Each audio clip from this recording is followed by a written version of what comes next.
નમસ્કાર. આ વિડીયો છે ને બધાયથી નહીં જોવાય, કારણ કે બનવું છે કોન્સ્ટેબલ અને તૈયારી કરવી છે યુપીએસસી ને જીપીએસસીની. એમ કોન્સ્ટેબલ બની જવાય?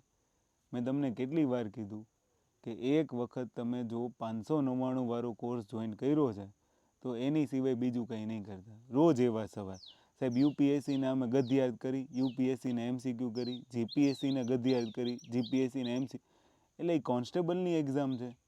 તમારે ડીવાયએસપી કે એસપી બનવું છે કે ભાઈ કોન્સ્ટેબલ બનવું છે, તો કોન્સ્ટેબલ બનવું હોય ને તો કોન્સ્ટેબલ પ્રમાણેના પ્રશ્નો કરાય. અને હજી પીવાયક્યુ ક્યારે કરવા, શું કરવું, કેવી રીતના કરવા, એ કોઈને ખબર જ નથી.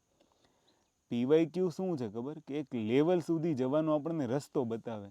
કે માન લો કે આપણે કોઈ પીવાયક્યુ જોયો, જેમ કે નર્મદા કેનાલની લંબાઈ પૂછાણી હોય તો આપણે એમાં ગાફલાઈ નથી કરવાની. બીજી વખત આપણી જે ગુજરાતની જેટલી કેનાલો છે એની લંબાઈ યાદ રાખી લેવાની, એના ઉપરથી શીખવાનું છે.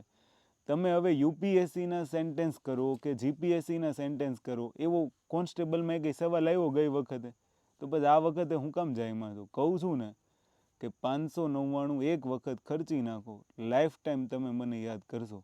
તો જે લોકો કોન્સ્ટેબલની બેચમાં જોડાણા છે ને એ એવા વાહિયાત સવાલ ન કરે, કારણ કે બધાને જવાબ આપવાનો સમય મારી પાસે છે નહીં. આજે સન્ડે છે એટલે જ કહું છું કે આવા સવાલ માટે કોલ ના કરશો. આપણે કંઈ તૈયારી કશી શેની કરવાની નથી, ઓનલી ફોર બેચમાં જે કરાવું ને એટલું, અને એમાં જે મોક ટેસ્ટ મૂકી છે ને એટલી ઇનામ છે. ઓકે, જય હિન્દ, જય ભારત.